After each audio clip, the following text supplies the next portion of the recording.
Hello bachcho, let's see the question. Question says in the following question a statement of assertion A followed by a statement of reason R is given. हमें एक assertion statement और एक reason statement दिया गया है. हमें देखना है वो assertion और reason correct है या नहीं. Assertion दिया गया है exposure of ultraviolet rays to human causes skin cancer, disorder and disturbs the immune system. Ultraviolet rays skin cancer, disorder और डिस्टर्ब इम्यून सिस्टम के लिए रीजन होता है और रीजन दिया गया है carbon tetrachloride deplete the ozone layer. Carbon tetrachloride deplete करता है ओजोन लेयर को. तो हमारा की कंसेप्ट होगा, की concept is ozone layer depletion. Ozone layer depletion.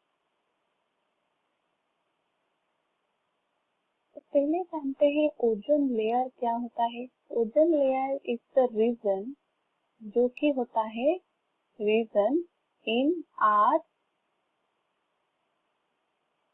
Stratosphere. Stratosphere के रीजन एक होता है जिसको हम ओजोन लेयर बोलते हैं. स्ट्रेटोस्फीयर जो कि हमें प्रोटेक्ट करता है. It protect us from UV rays.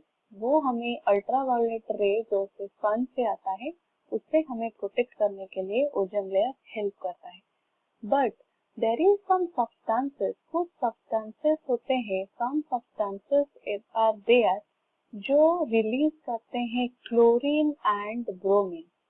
Chlorine and bromine और उस chlorine and bromine are responsible for ozone layer depletion. Ozone layer depletion. कौन से सब्सटेंसेस है जो कि हमें क्लोरीन रिलीज करते हैं.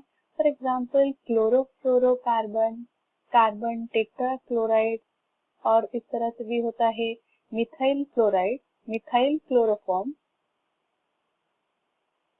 ये सब सब्सटेंसेस है जो कि क्लोरीन रिलीज करते हैं. सिमिलरली मिथाइल ब्रोमाइड जो होता है, मिथाइल ब्रोमाइड वो ब्रोमीन रिलीज करता है. It release bromine. और उस क्लोरीन और ब्रोमीन गैसेस के लिए ओजोन लेयर में देयर विल बी डिप्लेशन और उस डिप्लेशन के वजह से वो जो यूवी रेज होता है that exposure to human being. अगर यूवी रेज एक्सपोजर होता है ह्यूमन की तरफ तो it causes skin cancer and immune system को वो इम्बैलेंस कर लेता है. That is disorder our immune system. Immune system. तो हमने यहाँ पे क्या देखा, exposure of ultraviolet rays to human causes skin cancer, disorder, disturb the immune system. तो हमारा असर्शन सही हुआ. रीजन दिया गया है carbon tetrachloride deplete the ozone layer. ये कार्बन टेट्राक्लोराइड CCl4 जो होता है वो ओजोन लेयर डिप्लेशन के लिए भी एक रीजन होता है. Similar as to chlorofluorocarbon, methyl chloroform, methyl chloroform. तो हमारा जो रीजन दिया गया है वो भी सही है. तो हमारा both assertion and reason are correct. R is the correct explanation of A. तो हमारा आंसर हुआ option A. I hope you understood it well. All the best.